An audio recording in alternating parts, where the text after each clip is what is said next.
अच्छा जी, बिस्मिल्लाहिर्रहमानिर्रहीम। अल्लाहुम्मा सल्ली व सल्लिम अला नबियना मुहम्मदिन।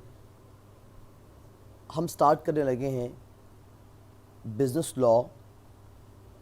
इसका लेक्चर नंबर 1 है। आज हम स्टार्ट करते हैं। जितना मैं यहाँ पे पढ़ाऊँगा और उसमें से ही आप आज का MCQs पोर्टल पे वहाँ पे हल कर सकेंगे। ठीक है जी, चलें स्टार्ट करते हैं हम इसको इंशाल्लाह ताला। ये हमारे पास बिज़नेस लॉ की बुक है। बिज़नेस लॉ ख्वाजा अखलाक की लिखी हुई है, ताहिर महमूद भी नाम है इसके अंदर। इसके अंदर जनाब हमारे पास टोटल जो हैं वो 5 चैप्टर्स हैं। पहला है contract act 1872, sale of goods act, ये एक्ट के हिसाब से हैं।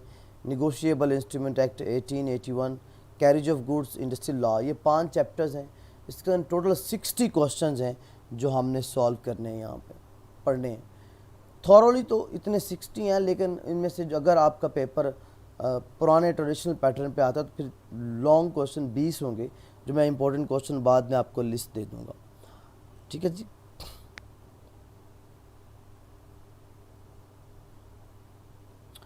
चलें हम स्टार्ट करते हैं जी। कॉन्ट्रैक्ट एक्ट 1872 का चैप्टर है। क्वेश्चन नंबर 1 है हमारे पास। फर्स्ट क्वेश्चन है हमारे पास, in simple words contract is an agreement between 2 और मोर पार्टीज। कॉन्ट्रैक्ट क्या है? Define the term contract and an agreement, also differentiate between them. Contract और एग्रीमेंट से क्या मुराद है और इनके दरमियान आपने डिफरेंस निकालना है, डिफ्रेंशिएट करना है। इन simple words, contract is an agreement between 2 और मोर पार्टीज टू डू और नॉट टू डू। कॉन्ट्रैक्ट का मतलब होता है दो पार्टियां आपस में इस बात का मुआहदा करते हैं कि वो कुछ करेंगे या नहीं करेंगे, कुछ करने या ना करने का वो एग्रीमेंट करेंगे, उसे कहते हैं contract. Law relating to contract in Pakistan, बाकी चीज़ें पढ़ लीजिएगा, ये डिटेल में जस्ट सिंपल लिखी हुई है। कॉन्ट्रैक्ट एक्ट 1872 में क्या क्या शामिल है, ये यकम सितंबर 1872 में कम इनटू फोर्स हुआ। और कॉन्ट्रैक्ट एक्ट जो है उसमें शामिल है discussion of general principle governing all types of contract. However remaining section जो इसके बाकी, ये पहले जो 75 सेक्शन है इसके अंदर जनरल प्रिंसिपल को डिस्कस किया गया है। और उसके बाद जो बाकी आपके पास सेक्शन है 76 से लेके 123, इसमें सेल ऑफ गुड्स को डिस्कस किया गया है। 125 से 181 तक एडमिनिटी एंड गारंटी को डिस्कस किया गया है। 148 टू 181 से कॉन्ट्रैक्ट ऑफ बेलमेंट को डिस्कस किया गया है। 182 टू 238 कॉन्ट्रैक्ट ऑफ अर्जेंसी और 239 टू 266 पार्टनरशिप, इसको डिस्कस किया है। लेकिन subsequently repealed and separate sale of goods, sale of goods के लिए एक सेपरेट एक्ट भी है 1930 का, एंड पार्टनरशिप एक्ट 1932 पार्टनरशिप के लिए अलग से भी है। डेफिनेशन दी हुई है जी, according to sir Frederick Pollock कहता है हर एग्रीमेंट और हर वादा enforceable at law is a contract. कोई भी एग्रीमेंट या प्रॉमिस जो इन्फोर्सेबल एट लॉ, बात समझिएगा, इन्फोर्सेबल एट लॉ इसका मतलब होता है वो जो जिसको हम कोर्ट ले जा सकें, वो कॉन्ट्रैक्ट होता है। सैलमन कहता है कॉन्ट्रैक्ट एक एग्रीमेंट है creating and defining obligations between parties के दरमियान जो ज़िम्मेदारियाँ को क्रिएट करता है, उसे हम कहते हैं जी ये हमारा कॉन्ट्रैक्ट है। According to section 2H of contract act 1872, an agreement enforceable by law is a contract. वो आपका एग्रीमेंट जिसको हम कानूनी तौर पर लागू कर सकें, उससे हम कहते हैं ये कॉन्ट्रैक्ट है। एनालिसिस ऑफ दिस डेफिनेशन का अगर एनालिसिस करें तो हमारे पास दो चीज़ें आती हैं, एक एग्रीमेंट होता है और दूसरा वो एग्रीमेंट इन्फोर्सेबल बाय लॉ भी होना चाहिए। There are also called element, इसे हम कॉन्ट्रैक्ट के एलिमेंट्स भी कहते हैं। तो यहाँ पे एक आपके पास टेबल दिया हुआ है, इक्वेशन दी हुई है। एग्रीमेंट मुआहदा होता है जो हम करते हैं, और इन्फोर्सिबिलिटी कानूनी तौर पे वो एग्रीमेंट लागू किया जा सके। इन दोनों को अगर हम जमा करें तो कॉन्ट्रैक्ट बनता है। एग्रीमेंट क्या है? अकॉर्डिंग टू सेक्शन 2E, हर एवरी प्रॉमिस, हर वादा या वादों का एक सेट फॉर्मिंग द कंसिडरेशन, लेन देन फॉर ईच अदर, एक दूसरे के लिए, जो एक दूसरे के लिए लेन देन पैदा करे, बनाए, एक दूसरे के लिए हकूक़ पैदा करे, उससे हम कहते हैं कि ये हमारा एग्रीमेंट है। ठीक है जी। एग्रीमेंट जो है उसकी करेक्टरिस्टिक्स क्या है उसको आगे देखिएगा। प्लूरैलिटी ऑफ पर्सनस, यानी कि लोग उसमें जमा होंगे, दो लोगों का आपस में वो कॉन्ट्रैक्ट होता है, सिंगल पर्सन अपने आप से एग्रीमेंट नहीं कर सकता। कंसेंसिस एड एडम का मतलब होता है कि दोनों के दिमागों में, दोनों के माइंड्स में एक ही बात हो। मैं अगर मेहरान गाड़ी 2010 मॉडल की बेचना चाहता हूँ तो अगले बंदे के दिमाग में, जहन में, नज़र में भी मेहरान गाड़ी 2010 मॉडल की ही होनी चाहिए। ऐसा ना हो कि मैं मेहरान बेचना चाह रहा हूँ, मेरे पास 4 गाड़ियाँ खड़ी हैं, अगला बंदा कल्टस का माइंड बना के आ जाए, तो ये कंसेंसिस एट एडम नहीं होता है। अच्छा, एग्रीमेंट के टाइप्स क्या हैं? एक सोशल एग्रीमेंट होता है, मैंने आपको लंच पे इनवाइट किया, कोई अपनी बर्थडे पार्टी पे इनवाइट किया, ये एक सोशल एग्रीमेंट है जिसको अगर आप नहीं भी आते मैं इसके ख़िलाफ़ कोर्ट नहीं जा सकता। लीगल एग्रीमेंट है कि मैंने आपको अपनी ज़मीन बेचने के लिए आपके साथ कोई एग्रीमेंट किया है और वक्त पे अगर आप नहीं आते तो मैं कोर्ट जा सकता हूँ, या मैंने आपसे एग्रीमेंट किया है आप मुझे चीज़ नहीं बेचते तो मैं उसके ख़िलाफ़ कोर्ट जा सकता हूँ। ये आपका लीगल एग्रीमेंट है। आगे उसकी एग्जांपल ली हुई है।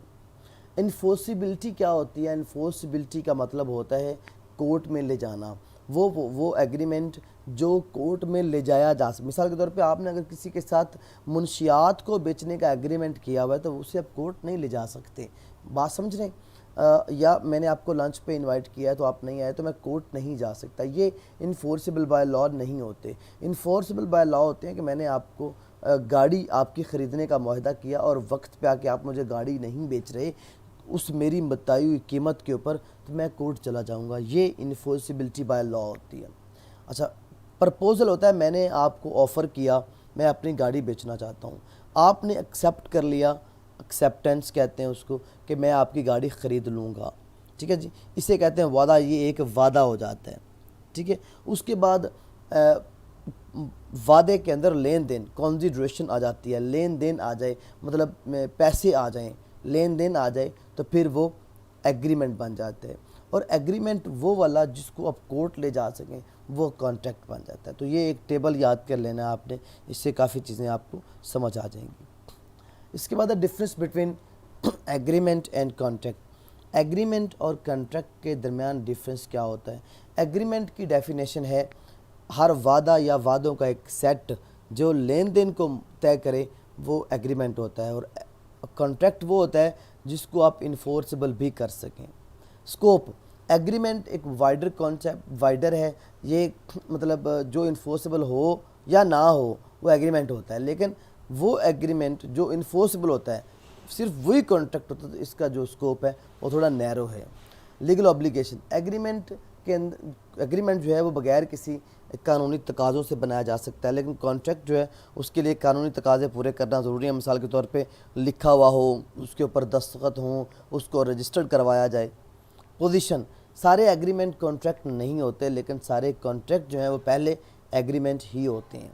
Enforceability, agreement can B contract only when it is, agreement तब कॉन्ट्रैक्ट बनेगा जब वो इन्फोर्सिबल होगा, और कॉन्ट्रैक्ट एक एग्रीमेंट है जो ऑलरेडी इन्फोर्सिबल होता है। कम्बिनेशन, एग्रीमेंट प्रॉमिस और कॉन्सिडरेशन दो चीज़ों का मजमूआ है, जबकि कॉन्ट्रैक्ट मजमूआ है एग्रीमेंट और इन्फोर्सिबिलिटी का। एग्जाम्पल, आगे एग्जाम्पल दी हुई है। ए ने अब बी को लंच पे इनवाइट किया, बी ने एक्सेप्ट किया, ये एक सोशल एग्रीमेंट है, और वो अगर नहीं आता तो वो उसके ख़िलाफ़ केस नहीं कर सकता। ए ने वादा किया, ए ने वादा किया अपनी कार बेचने का बी को 2 लाख रुपए की, और ये एक कानूनी एग्रीमेंट है जिसके खिलाफ वो कोर्ट जा सकता है। आगे है conclusion. So we may conclude that agreement is an comprehensive term which include both social and legal agreement, whereas only those agreement or contract which are enforceable by law. ये था आपका क्वेश्चन नंबर 1, कॉन्ट्रैक्ट से क्या मुराद है और उसकी characteristics क्या हैं, और उसके कॉन्ट्रैक्ट और एग्रीमेंट में क्या डिफरेंस है। अगला बड़ा इंपॉर्टेंट क्वेश्चन है पेपर पॉइंट ऑफ व्यू से, इसको ज़रा ध्यान से समझिएगा। सुनिएगा और समझिएगा। क्वेश्चन है हमारे पास, define contract, what are the essential और वैलिड कॉन्ट्रैक्ट। इसको इस सवाल इस तरह भी आ सकता है, all agreement are not contract, सारे एग्रीमेंट जो है वो कॉन्ट्रैक्ट नहीं होते, but all contracts are agreement, लेकिन सारे कॉन्ट्रैक्ट जो एग्रीमेंट होते हैं। Discuss this statement bringing out clearly essential और वैलिड कॉन्ट्रैक्ट। इंट्रोडक्शन दिया हुआ है आपसे, इससे पहले मैं आपके कुछ कमेंट्स के आंसर कर दूं। मेरे पास कमेंट आया था जी, सब सही हुआ वाली मौके सर, तो क्या जनवरी में जो पेपर होंगे टैक ऑन है तो सप्ली कंसिडर होंगे या एनुअल होंगे जी? वो एनुअल टैक ऑन है, अपना नाम लिखें। ये शायद उमर है, ये एनुअल होंगे जी इंशाल्लाह ताला। आसन, हमारी यूनिवर्सिटी में आगे एडमिशन भी लेने हैं तो वो कब ओपन होंगे? वो अब देखें, वो यूनिवर्सिटी अपनी रूटीन से चलेगी। बात सर ये टाइम तो वेस्ट होगा बच्चों का 4 जनवरी तक, यूनिवर्सिटी उसे कैसे कंपनसेट करेगी अगर एग्ज़ाम सितंबर में नहीं हुए तो? देखें जी यूनिवर्सिटी का मामला है, अब देखना पड़ेगा। और जी ऑडिटिंग शुरू करेंगे इंशाल्लाह, इसके बाद हम टैक्स करेंगे, टैक्स के बाद कॉस्ट एडवांस करेंगे, फिर ऑडिटिंग को देखेंगे। शकीब वालेकुम अस्सलाम, फरीद सर क्लियर नज़र आ रहा है, ओके जी। जैन अब्बास, पंजाब के जो ये सितंबर में नहीं होंगे और यूनिवर्सिटी सरगोदा कब होंगे? इसके भी इसी राउंड अबाउट हो जाएंगे इंशाल्लाह एग्ज़ाम। क्वेश्चन नंबर 2 है हमारे पास, define contract, what are the essentials of valid contract. All agreements are not contract but all contracts are agreement. Simple अल्फाज में हम कह सकते हैं कि कॉन्ट्रैक्ट एक एग्रीमेंट है बिटवीन 2 और more parties, to do not to do, करने का ना करने का, रुक जाने का या करने का, वो एग्रीमेंट इन्फोर्सिबल बाय लॉ। इसकी डेफिनेशन हम पीछे पढ़ चुके हैं, वो सेम है। हम आगे चलते हैं, एग्रीमेंट सारा पोर्शन हमने पढ़ा हुआ है, हम एसेंशियल्स पे चलते हैं। एसेंशियल्स क्या हैं? वैलिड कॉन्ट्रैक्ट की एसेंशियल्स हैं 10। मैं आपको बताता चलूँ, ये 10 एसेंशियल्स, आपके आगे 10 सवाल हैं, 10 से भी ज़्यादा सवाल हैं। आगे जितने सवाल हैं वो इस सवाल की बुनियाद पे, इस सवाल को आपने बड़े ध्यान से समझना है, ठीक है जी।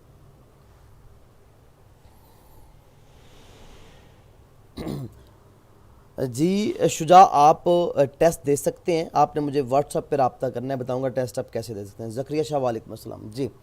अच्छा जी, इसके एसेंशियल्स क्या है? एसेंशियल वैलिड कॉन्ट्रैक्ट एग्रीमेंट, वो एग्रीमेंट जो इन्फोर्सिबल बाय लॉ होता है, वो एक एग्रीमेंट कॉन्ट्रैक्ट बन जाता है। इसकी डेफिनेशन है करेक्टरिस्टिक्स ऑफ एसेंशियल और वैलिड कॉन्ट्रैक्ट, ये डेफिनेशन बड़ी अहम है। ऑल एग्रीमेंट्स आर कॉन्ट्रैक्ट, तमाम एग्रीमेंट्स कॉन्ट्रैक्ट होते हैं अगर they are made by free consent, अगर वो आज़ाद मर्जी से बनाए जाएं। कम्पिटेंट टू कॉन्ट्रैक्ट, और वो उन पार्टीज़ के से कॉन्ट्रैक्ट किया जाएगा जो इस काबिल हैं, उनसे हम कॉन्ट्रैक्ट कर सकते हैं। फॉर अ लॉफुल कंसिडरेशन, और जो उनके दरमियान लेन देन हो वो भी कानूनी हो, गैर कानूनी ना हो, जुए के पैसे ना ही होने चाहिए। विद अ लॉफुल ऑब्जेक्ट, जो मकसद आप काम करने जा रहे हैं वो भी कानूनी होना चाहिए। Not hereby expressly declare to be void, और उस एग्रीमेंट को कभी कोर्ट ने गैर कानूनी या वॉइड होता नामुकम्मल। So we can say that all agreement are not contract but all contracts are agreement. Essentials क्या है जी? पहली essential offer and acceptance, बात समझिएगा। ऑफ़र एंड एक्सेप्टेंस, ऑफ़र को प्रपोजल भी कहते हैं। मैंने ऑफ़र की, मैं अपनी गाड़ी बेचना चाहता हूँ और आपने उसको एक्सेप्ट कर लिया कि आप मेरी गाड़ी ख़रीदना चाहते हैं, ये है पहली एसेंशियल एक वैलिड कॉन्ट्रैक्ट। कॉन्ट्रैक्ट बनने से पहले एग्रीमेंट होता है और एग्रीमेंट बनने से पहले प्रपोजल और एक्सेप्टेंस होती है। अगर मैंने आपको अपनी गाड़ी पर नहीं ऑफ़र की और आप आके कहते हैं मैं आपकी गाड़ी ख़रीदना चाहता हूं, अगर आप नहीं बेचेंगे तो मैं कोर्ट चला जाऊंगा, ये कोई एग्रीमेंट नहीं है, ये कोई कॉन्ट्रैक्ट नहीं है। आप कोर्ट नहीं जा सकते क्योंकि मैंने ऑफ़र ही नहीं की। पहले ऑफ़र होती है, फिर एक्सेप्टेंस होती है, फिर एग्रीमेंट बनता है, फिर कॉन्ट्रैक्ट बनता है। और अगर मैं उस कॉन्ट्रैक्ट बनने के बाद इनकार कर दूँ तो आप कोर्ट जा सकते हैं। नंबर 2, लीगल रिलेशन, हमारे दरमियान लीगल रिलेशन होना चाहिए। हमारे दरमियान जो है ना लीगल रिलेशन होना चाहिए, कानूनी ताल्लुक़ होना चाहिए। मैं एक होता है सोशल एग्रीमेंट, मैंने आपको लंच पे इनवाइट किया, शादी पे इनवाइट किया, ये एक लीगल सोशल एग्रीमेंट है।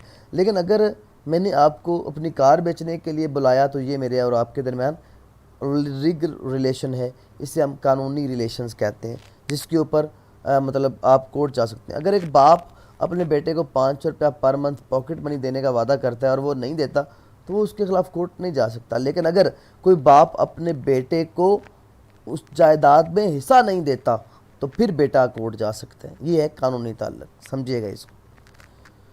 नंबर 3 है लॉफुल कॉन्जिड्रेशन। आपके दरमियान जो कॉन्जिड्रेशन लेन देन है वो भी कानूनी होना चाहिए। कॉन्जिड्रेशन का मतलब है समथिंग इन रिटर्न। आप गाड़ी दे रहे हैं, उसके बदले आपको पैसे आ रहे हैं, तो वो पैसे जो हैं वो कॉन्जिड्रेशन है। और आप पैसे दे रहे हैं, आप उसे गाड़ी ले रहे हैं, आपके लिए गाड़ी कॉन्जिड्रेशन है। तो वो कानूनी होनी चाहिए, गैर कानूनी नहीं होनी चाहिए, रिश्वत नहीं होनी चाहिए।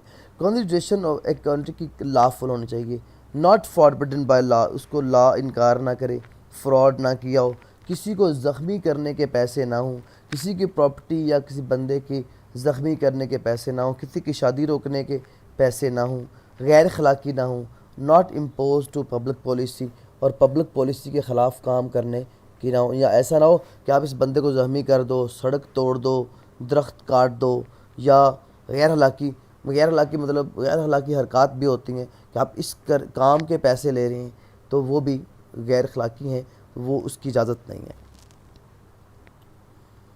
कैपेसिटी ऑफ द पार्टीज़ बड़ा अहम पॉइंट है कि आपने जिससे एग्रीमेंट करना है वो पार्टीज़ इस कैपेसिटी उसकी हो कि वो आपसे एग्रीमेंट कर सकें, वो पागल ना हो, वो इमेच्योर ना हो, वो मतलब दिवालिया ना हो। लिखा हो जाए every person is competent to contract, जिसकी एज ऑफ मेजोरिटी हो कानून के मुताबिक, to which he is subject and he is found sound mind, पागल ना हो, और not disqualified from contracting by law, कानून ने उसको डिस्क्वालीफाई ना किया हो। 3 शर्तें हैं उसकी, 18 साल से उम्र ज़्यादा हो, पागल ना हो, साउंड माइंड हो और नॉट डिस्क्वालीफाइड हो, तो फिर आप उससे एग्रीमेंट कर सकते हैं। फ्री कंसेंट का मतलब है कि वो जिससे आप एग्रीमेंट करने जा रहे हैं वो फ्री कंसेंट पे हो, मतलब वो आप उससे ज़बरदस्ती धौंस से एग्रीमेंट ना करें। 2 और more parties are said to be consent जब they agree upon the same thing, एक ही सेंस में एक ही चीज़ के ऊपर एक ही वक्त में दोनों पार्टीज एग्री हैं, इसे कहते हैं फ्री कंसेंट। कोएरिशन का मतलब होता है ज़बरदस्ती। अनड्यू इन्फ्लुएंस होता है आप एक इदारे के मालिक हैं या एक इदारे के हेड हैं और आपका जूनियर है, आप अपने जूनियर से अनड्यू इन्फ्लुएंस गैर ज़रूरी असर रसूख रखने के बाद आप उससे कहते हैं कि ये चीज़ मुझे बेच दो, तो वो बेचारा बेच देगा। ये नहीं, फ्रॉड नहीं करना, मिस रिप्रेजेंटेशन, किसी को गलत बयानी नहीं करनी, मिस्टेक नहीं होनी चाहिए कहीं पे। ए मजबूर करता है बी को कि वो उससे एग्रीमेंट करे पिस्टल के पॉइंट पे, तो ये वैलिड नहीं है। लॉफुल ऑब्जेक्ट, जिस काम के लिए आप एग्रीमेंट करने जा रहे हैं वो भी कानूनी होना चाहिए, वो गैर कानूनी ना हो, रिश्वत या सूद बाजारी ना हो, रिश्वत ना हो, स्मगलिंग नहीं होनी चाहिए, तो गैर कानूनी काम नहीं होना चाहिए। कानून उसका इनकार ना करे, फ्रॉड नहीं होना चाहिए, किसी को ज़ख्मी करने, प्रॉपर्टी को नुकसान देने, गैर अखलाकी या पब्लिक पॉलिसी के ख़िलाफ़ ना हो। लीगल फॉर्मेलिटीज़, आपने जब कॉन्ट्रैक्ट करना है तो उसके साथ आपने लीगल फॉर्मेलिटीज़ लाजमी पूरी करनी है। मिसाल के तौर पे आपने उस एग्रीमेंट को लिखना है, लिखने के बाद उसके ऊपर गवाह पेश बनाने हैं, गवाह बनाने के बाद आपने उसको अटेस्ट करवाना है और फिर उसकी रजिस्ट्रेशन करवानी है, तब जाके आप इसको प्रॉपर तौर पे चला सकते हैं। Certainty of terms and conditions, आपने ख़ास जो शराइत हैं वो पूरी होने की यकीन दहानी दिलानी है। ऐसा एग्रीमेंट ना हो जो पूरा नहीं हो सकता। An agreement meaning of which is not certain, अगर आपने कोई चीज़ बेचनी है तो आपने क्लैरिफाई नहीं किया तो वो फिर मतलब एग्रीमेंट नहीं होगा। मिसाल के तौर आप ऑयल बेचना चाहते हैं तो आप किसी को कहते हैं कि मैंने आपको 100 टन ऑयल बेचना है, तो अब ऑयल तो सरसों का भी होता है, मट्टी का भी होता है, पेट्रोल को भी ऑयल कहते हैं, डीजल को भी ऑयल कहते हैं। आपने मेंशन नहीं किया कि कौन सा ऑयल आप बेचना चाह रहे हैं, तो ये एग्रीमेंट जो है ये गैर कानूनी होगा, वॉइडेबल होगा, वॉइड होगा, वैलिड नहीं होगा। नंबर 9 है पॉसिबिलिटी ऑफ परफॉर्मेंस, आप जो एग्रीमेंट करने जा रहे हैं उसके होने की पॉसिबिलिटी भी उतनी ही होनी चाहिए जितना आप एग्रीमेंट कर रहे हैं। पॉसिबिलिटी वो मुमकिन हो कि वो पूरा हो सके, ऐसा ना हो कि वो पूरा ही ना हो सके। ठीक है जी, आप किसी को कहें मैं आपके लिए चांद तारे तोड़ लाऊंगा, ये मुमकिन नहीं है।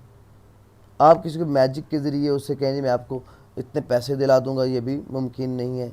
तो possibility performance is also essential element of a contract. Number last है जी not expressly declared to be void, और किसी भी एग्रीमेंट को कानून ने, कोर्ट ने, अदालत ने गैर कानूनी ना कहा हो तो वो आपका एग्रीमेंट वैलिड होगा। इसके लिए 6 पॉइंट हैं। नंबर 1, एग्रीमेंट विदाउट कॉन्सिडरेशन, जिसके अंदर लेन देन ना हो, वो एग्रीमेंट आपका वॉइड होता है। जो किसी की शादी रोकने का एग्रीमेंट, तिजारती माहदे को या तिजारत को रोकने का एग्रीमेंट, कानूनी प्रोसीडिंग को रोकने का एग्रीमेंट, या अनसर्टन, गैर यकीनी, उसका ये होता है कि ये होगा तो मैं आपको पैसे दे दूँगा, ऐसा होगा तो, मिसाल के तौर पे इसे जुआ कहते हैं। अनसर्टन एग्रीमेंट या वैगरिंग एग्रीमेंट, ये भी जुआबाजी में आता है। वैगरिंग जुआबाजी होता है, मतलब क्रिकेट में जुआ लगता है जी, इस बॉल पे आउट होगा तो मैं आपको पैसे दे दूँगा, तो ये अनसर्टन एग्रीमेंट होते हैं, तो ये गैर कानूनी होते हैं, लिहाजा इनका कोई ताल्लुक़ नहीं है कानून के साथ, ये इनवैलिड होते हैं, वॉइड होते हैं। तो वैलिड एग्रीमेंट के लिए 10 शर्तें, इन 10 के ऊपर आगे 10 सवाल हैं, आगे इनको याद रखिएगा इंशाअल्लाह ताला। ठीक है जी।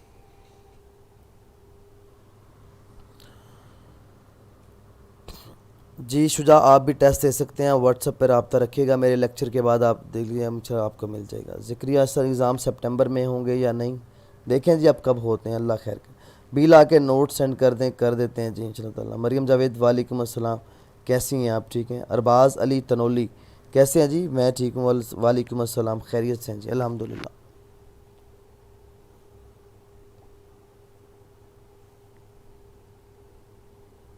नेक्स्ट क्वेश्चन है हमारे पास, क्वेश्चन नंबर 3 है, discuss in various types kinds essential classification of a contract.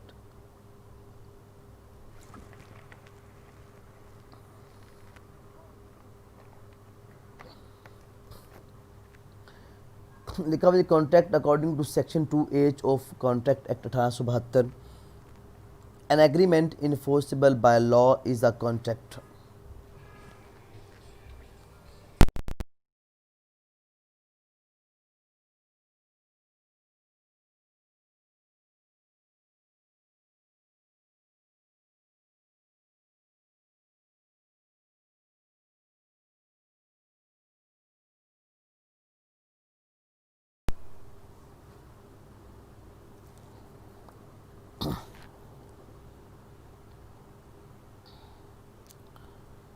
अच्छा जी, हमारे पास नेक्स्ट क्वेश्चन नंबर 3 है, in different kinds of contract, an agreement enforceable by law is a contract. ये तो पहले भी हम पढ़ चुके हैं, बार बार इसको पढ़ें।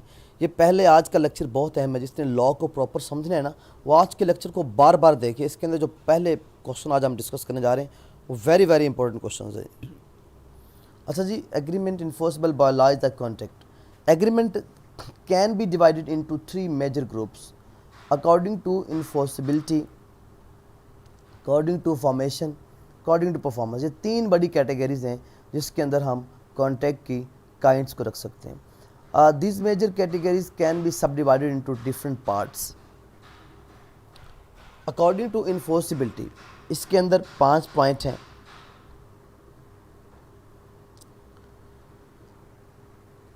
वैलिड कॉन्ट्रैक्ट, वॉइडेबल कॉन्ट्रैक्ट, और उसके बाद unenforceable void contract, unenforceable contract और इलीगल कॉन्ट्रैक्ट। फिर according to formation, express, implied और कंस्ट्रक्टिव और कॉजिव कॉन्ट्रैक्ट। और अकॉर्डिंग टू परफॉर्मेंस के लिहाज से एक्सिक्यूटेड कॉन्ट्रैक्ट, एक्सिक्यूटरी कॉन्ट्रैक्ट, इसमें यूनिलैटरल आएगा और बायलैटरल आएगा। काइंड्स ऑफ कॉन्ट्रैक्ट है में आपके पास ये टेबल बना हुआ है, आप इसको देख सकते हैं। हम आगे देखते हैं अकॉर्डिंग टू इन्फोर्सिबिलिटी के लिहाज से अकाउंट्स की कितनी किस्में हैं। जी हमारे इंशाल्लाह ताला नोट सेंड कर दूंगा, इसके नोट से जो बुक है पूरी इसको सेंड करने की कोशिश करेंगे, आपको ये बुक मिल जाएगी। जी हमारे पास पहला है जी according to enforceability. According to enforceability a contract can be divided into 5 kinds. 5 किस्में हैं आपके कॉन्ट्रैक्ट की according to enforceability. Number 1 valid contract है। वैलिड कॉन्ट्रैक्ट में अ कॉन्ट्रैक्ट जहाँ पे दोनों पार्टीज़ कानूनी तौर पे बाउंड हों अपनी ज़िम्मेदारियाँ को अदा करने के लिए, इसे कहते हैं वैलिड कॉन्ट्रैक्ट। ठीक है जी, दोनों पार्टियाँ ज़िम्मेदार हों दोनों, और इंजरी पार्टी को उसका राइट मिल सके। According to section 2H contract 1872 agreement enforceable by law is a contract. ठीक है जी। इसके बाद ये इसकी डेफिनेशन लिखी हुई है। ये एसेंशियल हैं, जो पीछे पूरा सवाल आ गया है, इस सवाल के अंदर इनको लिखने की ज़रूरत नहीं है। ये सारा सेम सवाल पीछे सारी की सारी आपकी वो दोबारा से डिफाइन की। आगे उसने कहा है जी when a contract become voidable, एक कॉन्ट्रैक्ट कब, अच्छा नंबर 2 है वॉइडेबल कॉन्ट्रैक्ट। नंबर 2 वॉइडेबल होता है an agreement which is enforceable by law, जो कि ऑलरेडी इन्फोर्सेबल तो होता है at the option of one और मोर ऑफ द पार्ट, एक या दो पार्टीज के बिहाफ पे वो इन्फोर्सेबल होता है, but not at the option of other और अदर्स, दूसरों के बिहाफ पे वो इन्फोर्सेबल नहीं होता, इसे वॉइडेबल कहते हैं, जो वॉइड हो सकता है नहीं भी होता। When a contract become voidable, कब वो वॉइडेबल हो जाएगा, लेक ऑफ फ्री कॉन्सेंट, अगर एक पार्टी के बिहाफ पे तो वो वैलिड है लेकिन दूसरी पार्टी के बिहाफ पे वो वॉइड है, तो ये दरमियान में खड़ा है वॉइडेबल। जब फ्री कंसेंट ना हो फिर वॉइडेबल होता है। नंबर 2 प्रिवेंट फ्रॉम परफॉर्मेंस, जब कोई अपनी परफॉर्मेंस ना अदा करे पूरी तो वो वॉइडेबल बन जाता है, फिर वॉइड बन जाता है। ठीक है। लैप्स ऑफ टाइम, जब वक्त गुजर जाए, कॉन्ट्रैक्ट वैलिड है, 1 माह का टाइम था, 1 माह के बाद वो बंदा नहीं आया पैसे लेके, तो उसके बाद वो वॉइडेबल हो जाएगा।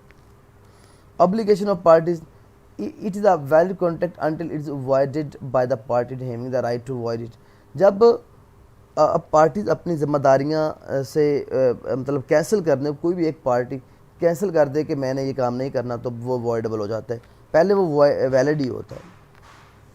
इसका बर्डन ऑफ प्रूफ क्या है जी, burden of proof lies on the aggrieved party, if he can not prove then the contract will remain valid, अगर जो एग्रीव पार्टी है, जिसको गमज़दा पार्टी जिसका नुकसान हुआ, वो प्रूफ दे दे कि ये देखिए इन्होंने इनकार कर दिया है मेरा वादा पूरा करने में, तो वो वॉइडेबल हो जाएगा, अदरवाइज़ वो वैलिड ही रहेगा।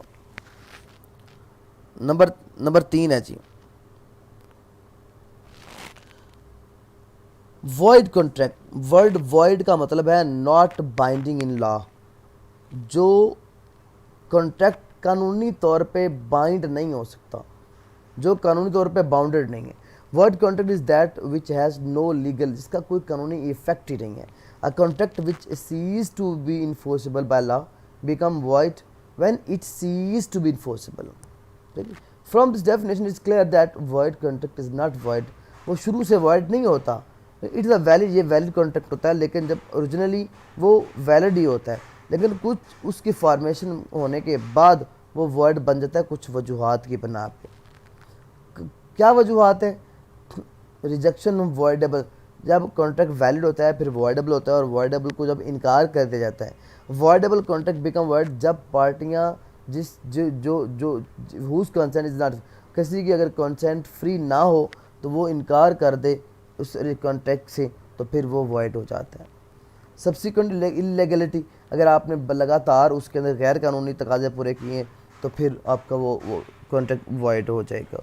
अगर आप वो परफॉर्मेंस नहीं हो सकती उसकी, वो काम ही नहीं हो सकता, ठीक है जी।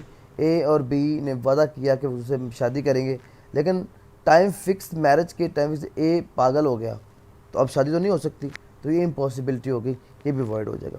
Contingent contract when dependent event become impossible, जब कोई काम नामुमकिन हो जाए जो हो ही नहीं सकते। ये कहता है मैं आपके लिए, अच्छा A contract to give 2 lakh as loan to B if B marry C dies without the being married to B contract, मतलब ए कहता है कि मैं 2 लाख रुपया दूंगा बी को, अगर बी सी से शादी करता है, सी मर जाता है, तो अब बी को वो पैसे नहीं ले सकता। वो तो कंटीजेंट इत्तफाकिया कॉन्ट्रैक्ट, जब वो को वाक़यात जो हैं वो इम्पॉसिबल हो जाए तब भी नहीं हो सकता। ये तब वॉइड हो जाते हैं कॉन्ट्रैक्ट। नंबर 5 है जी अनइन्फोर्सेबल, वो कॉन्ट्रैक्ट जो इन्फोर्सेबल नहीं है, होते वैलिड हैं लेकिन वो इन्फोर्सेबल नहीं, क्योंकि आपने उसको लिखा नहीं, उसके कानूनी तकाजे पूरे नहीं किए, उसको रजिस्टर नहीं करवाया, या उसके ऊपर रिक्विजिट स्टैंप नहीं लगवाई, तब वो आप उसको कोर्ट नहीं ले जा सकते।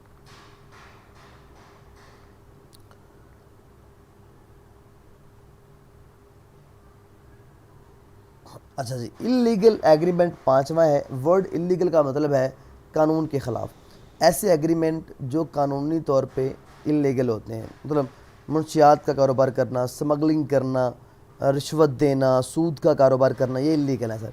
An agreement is illegal and void if it is forbidden by law or is of such a nature that if permitted it would defeat the provision of any law। किसी भी कानूनी तकाजे को डिफीट कर रहे हों और फ्रॉड के हों, किसी को इंजरी करने के हों, किसी की प्रॉपर्टी को नुकसान देने, किसी कोर्ट की से रिगार्डेड हो या गैर अखलाकी हों या पब्लिक पॉलिसी के ख़िलाफ़ हों। ए बी को पैसे देता है स्मगलिंग के लिए, ये एक इलीगल है। ठीक है, ये 5 आपके पॉइंट थे काइंड ऑफ कॉन्ट्रैक्ट में, पहले इन्फोर्सिबिलिटी के लिहाज से।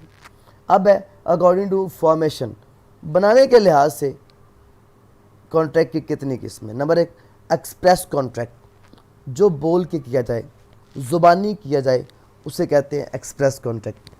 इम्प्लाइड, जो लिख के किया जाए। मिसाल के तौर पे इम्प्लाइड कॉन्ट्रैक्ट वो होता है जब आप कहीं मतलब किसी दुकान पर जाते हैं, बड़े शू सेंटर्स के ऊपर, वहाँ पे कि चीज़ों की कीमत लिखी होती है ऊपर, वो कॉन्ट्रैक्ट होता है। एक शूज़ की कीमत लिखी हुई 5,449 रुपये, आपने वो पे करना है। अगर वो उस पर नहीं देता तो आप उसके खिलाफ कोर्ट जा सकते हैं। कंस्ट्रक्टिव और कॉजे कॉन्ट्रैक्ट, ये होता है ये बग़ैर कंसिडरेशन के होते हैं, ये इसे कहते हैं नेचुरली कॉन्ट्रैक्ट। मिसाल के तौर पे बाप की जायदाद में बेटे का हिस्सा, ये क्वाज़े कॉन्ट्रैक्ट है, याद रखिए, ये उसने देना है। खावंद के जायदाद में बीवी का हिस्सा, ये क्वाज़े कॉन्ट्रैक्ट है, कंस्ट्रक्टिव कॉन्ट्रैक्ट है, ये बगैर मुआवजे के, बगैर लेन देन के ये होना ही होना है। अकॉर्डिंग टू परफॉर्मेंस के लिहाज से अकाउंट्स की कितनी किस्में हैं। एक होता है एक्सिक्यूटेड कॉन्ट्रैक्ट, जब दोनों पार्टी अपना काम पूरा कर दें, इसे कहते हैं एक्सिक्यूटेड कॉन्ट्रैक्ट। एक है एक्सिक्यूटरी कॉन्ट्रैक्ट, अगर एक पार्टी पूरा कर दे और दूसरी का अभी पेंडिंग हो तो ये आपका एक्सिक्यूटरी कॉन्ट्रैक्ट है। यूनिलैटरल, अगर मैंने एक बंदे से अपना कोई कॉन्ट्रैक्ट किया हुआ तो यूनिलैटरल है। बायलैटरल, अगर मैं अकेला हूँ और मैंने 10 लोगों से इकट्ठा कॉन्ट्रैक्ट किया हुआ है, इसे कहते हैं बायलैटरल कॉन्ट्रैक्ट। ये था हमारा तीसरा सवाल, और इसके बाद हम क्वेश्चन नंबर 4 शुरू करने जा रहे हैं। इन्हीं आज के क्वेश्चंस के ऊपर इंशाअल्लाह आप आज का जो टेस्ट होगा वो आपको दिया जाएगा MCQs में।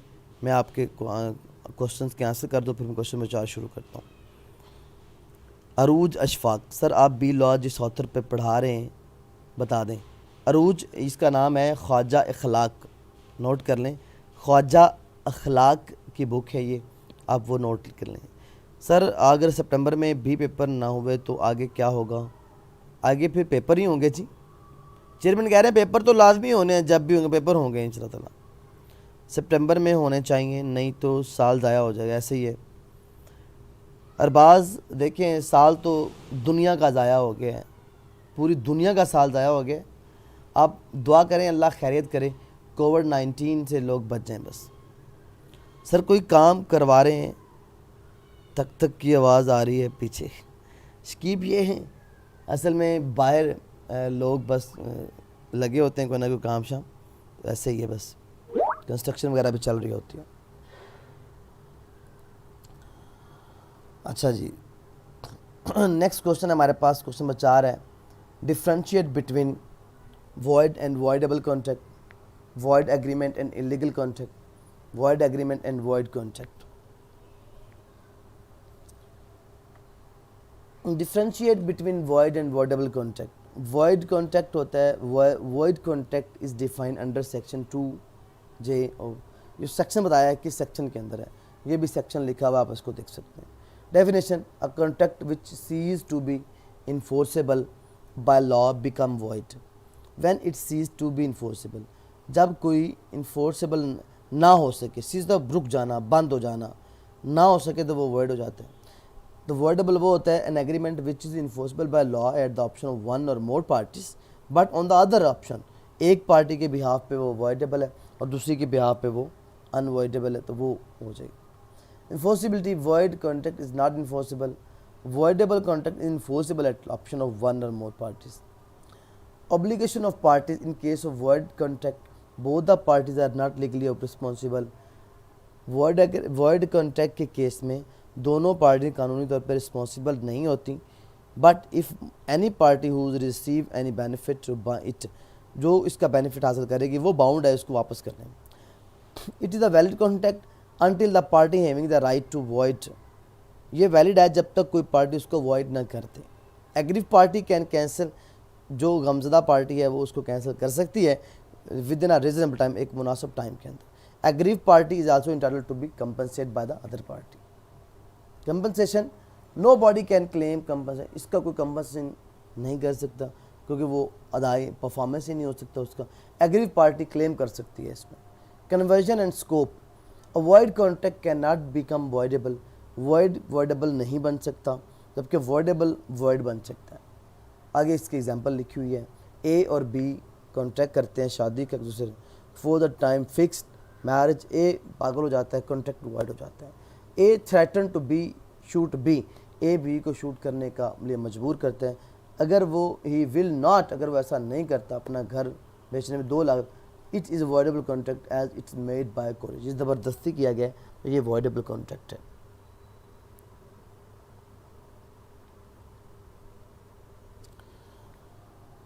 Differentiate between void agreement and illegal agreement, second point है जी। वॉइड एग्रीमेंट वो होते हैं जो वॉइड एग्रीमेंट सेक्शन 2G सब कॉन्ट्रैक्ट 1872 और ये सेक्शन 23 के अंदर है। Definition, agreement not enforceable by law is said to be void. Agreement जो इन्फोर्सेबल नहीं होता कानून से सेड है वॉइड, जबकि इलीगल वो होते हैं जो गैर कानूनी होते हैं, जिससे कानून उसके मना करता है, नेचरली गैर कानूनी होते हैं, जिसको जो कानून के तकाज़ों को पूरा नहीं करते, फ्रॉड के होते हैं, किसी को ज़ख्मी करने के, प्रॉपर्टी को नुकसान देने के, ये सारे एग्रीमेंट इलीगल होते हैं।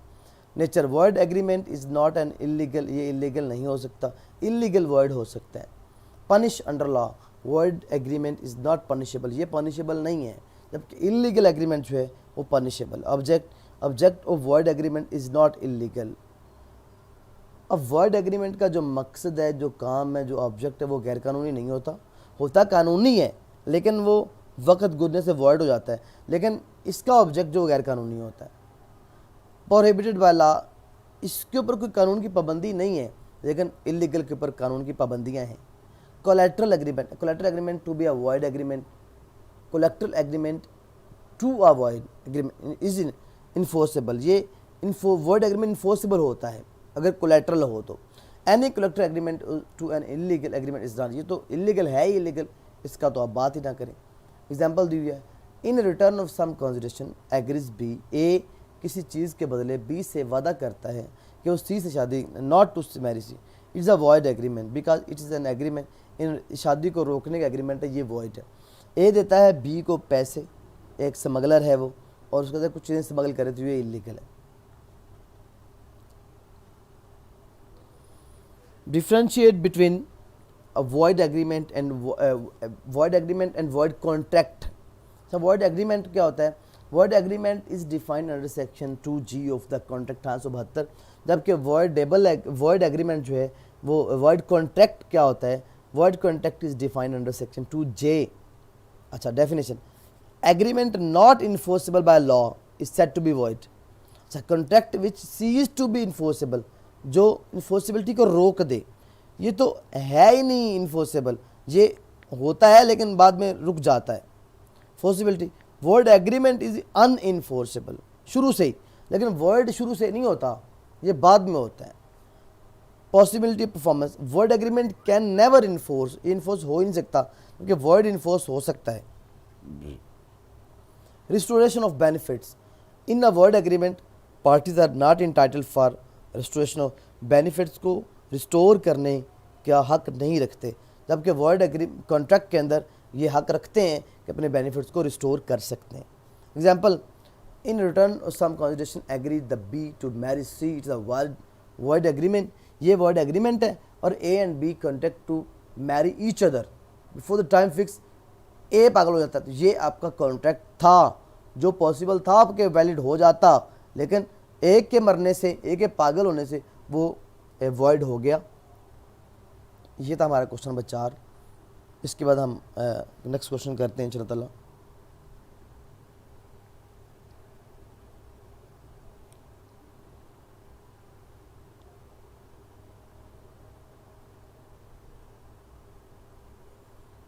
जी अमर सर, एक दिन में एक बुक का टेस्ट नहीं जी, एक दिन में एक बुक का नहीं, एक बुक 7-8 दिन में ख़त्म होगी। एक चैप्टर का टेस्ट होता है एक दिन में, और उसमें ये होता है कि 5 से 6 क्वेश्चन जो है एक दिन में पढ़ाए जाते हैं, जिसमें से आपका एक टेस्ट बनता है। ठीक है जी।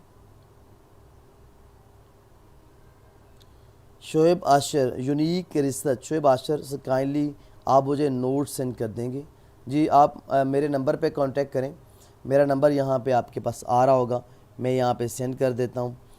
इस पे आप अपना नंबर सेंड कीजिएगा, वहाँ पे मैं आपको ग्रुप में ऐड कर लूँगा, और ग्रुप में ऐड होने के बाद आप जो है आपको वो सेंड कर देंगे। दूसरा, अगर किसी बच्चे को कोई भी चाहिए, मतलब आप लोगों को चाहिए ये कोई वीडियोस चाहिए आपको किसी भी टॉपिक के ऊपर, तो आप मुझे किसी वीडियो के नीचे कमेंट कीजिएगा, मैं आपको वहाँ पे इंशाल्लाह आपको उसका लिंक दे दूँगा। तमाम किताबों के वीडियोस पड़ी हुई यहाँ पर। क्वेश्चन नंबर 5 है हमारे पास। Define the term offer proposal, explain the essential of a valid offer, write note on a offer and acceptance.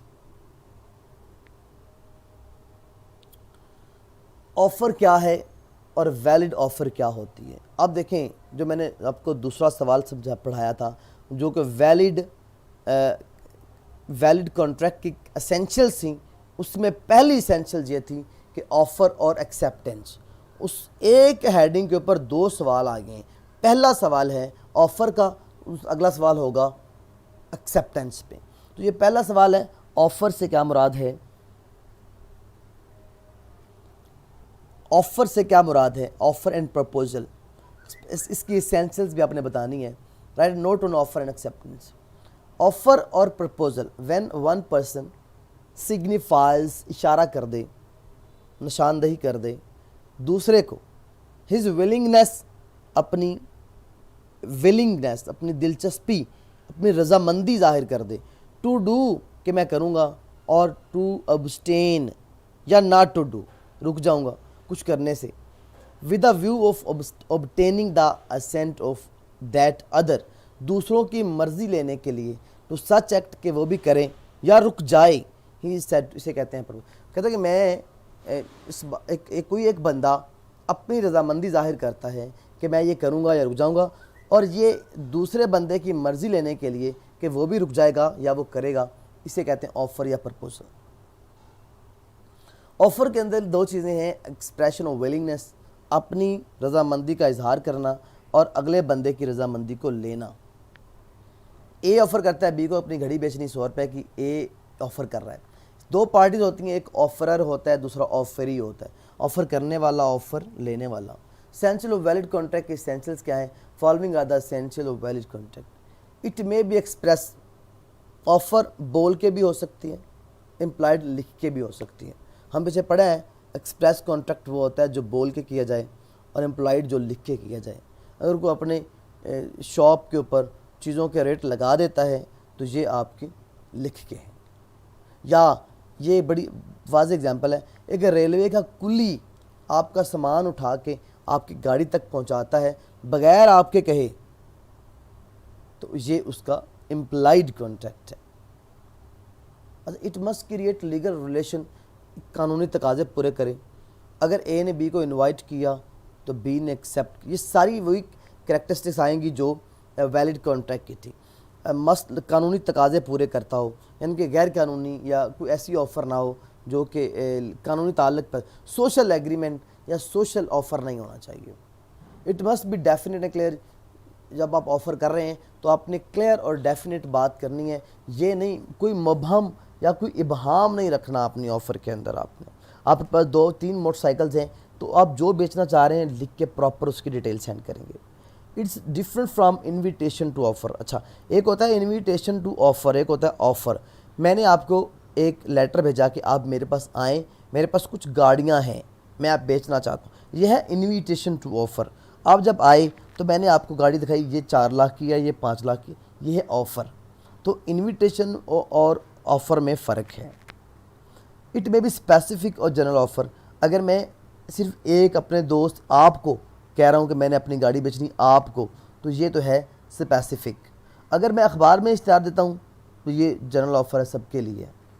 It must be communicated to offeree. अच्छा, ऑफ़र करने से पहले मैंने आपको बुलाया, इनविटेशन किया कि आप आएँ, मेरे पास गाड़ियाँ खड़ी हैं, आप आए, मैंने आपको दिखाया ये गाड़ी है, ये इसके टायर हैं, इसको कलर इतना है, सीटें लगी हुई हैं, इसके अंदर एसी लगा हुआ है, ये आपसे कम्युनिकेट कर रहा हूँ। आप मुझसे सवाल कर रहे हैं, मैं आपको बता रहा हूँ। बताने के बाद अब कम्युनिकेशन होगी, अब मैं आपको ऑफ़र कर रहा हूँ कि ये 4 लाख की है। It should not contain negative condition. मैं आपको कभी भी कोई नेगेटिव शर्त नहीं लगाऊंगा कि आप गाड़ी ले लें, आपने कभी मेरे बाज़ार से नहीं गुजरना, या आपने गाड़ी को इस्लामाबाद नहीं लेके जाना, ये ऐसी ऑफ़र नहीं होनी चाहिए। It may be subject to any term and condition. इसके अंदर कुछ शराइत लगाई जा सकती हैं कि गाड़ी आप ले लें, इसके जो पैसे हैं मैंने आपको ऑफ़र किया, लेटर भेजा कि मैं अपनी गाड़ी बेचना चाहता हूँ, आप मुझे जो ख़त है वापसी जवाब का बाय टेलीग्राम भेजेंगे, या व्हाट्सअप पे आंसर करेंगे, या मुझे कॉल करके बताएंगे। ये शराइत लगाई जा सकती हैं। It must B not cross offer. मैंने आपको ऑफ़र की 4 लाख, आप मुझे 4.5 लाख की क्रॉस ऑफ़र नहीं कर सकते, उसे क्रॉस ऑफ़र कहते हैं। लॉफुल प्रपोजल, मैंने जो आपको ऑफ़र कर रहा हूँ वो कानूनी हो, किसी मतलब गैर कानूनी नहीं होना चाहिए। ये इसका बेसिक फैक्टर है।